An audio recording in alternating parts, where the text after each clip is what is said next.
What if there was a way to turn boring, tedious work into something you actually enjoy doing? Maybe even an addiction. But there's a catch. It goes against everything you've been taught by your parents, teachers, society, Just say no. and worst of all, your elementary school dare officer. Is that not a big deal to you?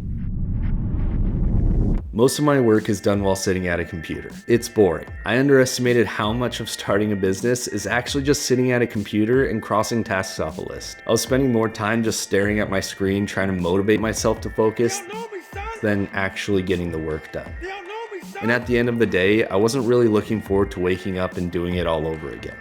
Now I've tried nootropics and supplements that are supposed to help me focus. Alpha Brain, Black Label Alpha Brain, the top of the food chain Alpha Brain. Maybe it's just me, but the effects were negligible. But then I heard this about nicotine, which completely changed my perspective. Nicotine is neuroprotective. Nicotine is great for us. Not that everyone should take it, but it increases acetylcholine and dopamine and epinephrine, leads to heightened focus, improved memory, and can offset neurodegeneration in Parkinson's and Alzheimer's. Yes. Okay, can we basically have this blurb that says Professor Huberman says smoking cigarettes is good for you? No. Okay, so to be honest, you probably shouldn't try this, but I decided to. Now, I had never used nicotine before. I also don't drink or use any other substances outside of considerable amounts of caffeine. So I had some initial hesitation before diving in. And we all know a guy who goes through a can of Zins per day and can't seem to stop. I need a Zimbabwe. Dude, just one little upper decky Monica Lewinsky little gum pillow for my lippies. This was almost enough to make me consider other options. But the idea of becoming addicted to boring work was just too good.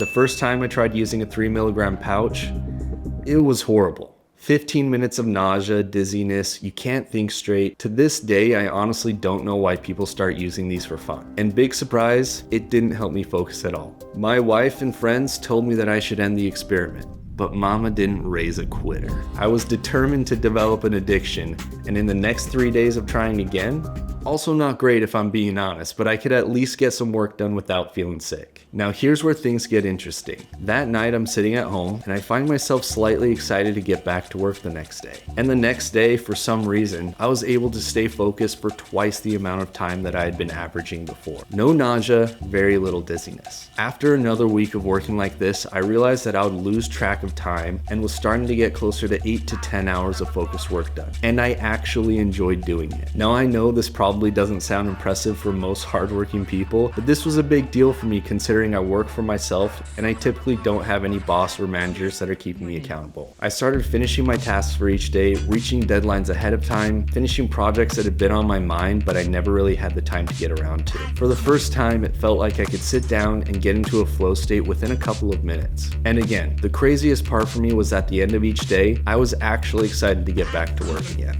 It seems that I had finally accomplished my goal of developing a work addiction. But there are some caveats here. It's not like this is some limitless pill that solves all of your focus problems without any downsides. So it's important to know first how nicotine works in your brain. Nicotine triggers the release of dopamine from the nucleus accumbens. This is what gives nicotine its rewarding properties. It increases motivation. It tends to give a not so subtle, but very transient increase in feelings of well-being and alertness and motivation. Nicotine both increases dopamine, but also decreases the activity of GABA. And so this is like pushing on the accelerator for dopamine, but also removing the brake. So there's a two-pronged effect of nicotine on reinforcement, reward, dopamine-related pathways, the feel-good motivation pathways. This is what makes the rewarding properties, or sometimes referred to as the reinforcing properties of nicotine, so powerful. It's also why nicotine is so hard to quit. Okay.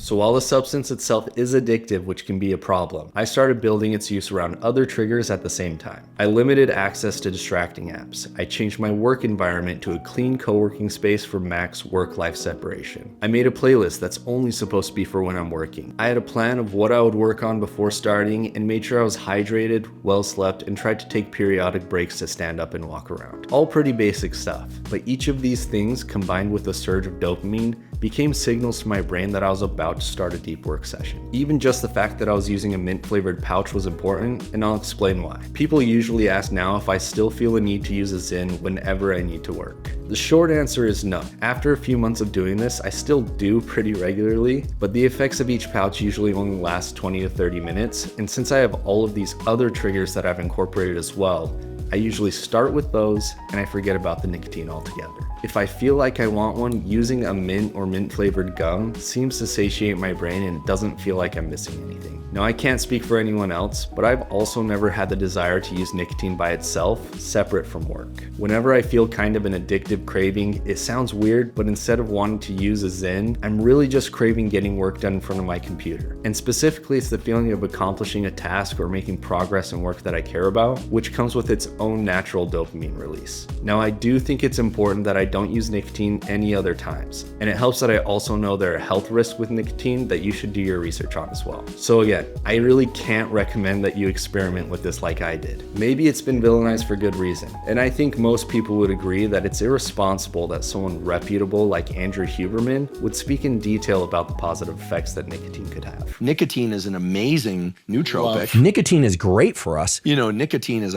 focuses the brain in an incredible way. And I definitely am not going to try the same method to get addicted to something like running in the future.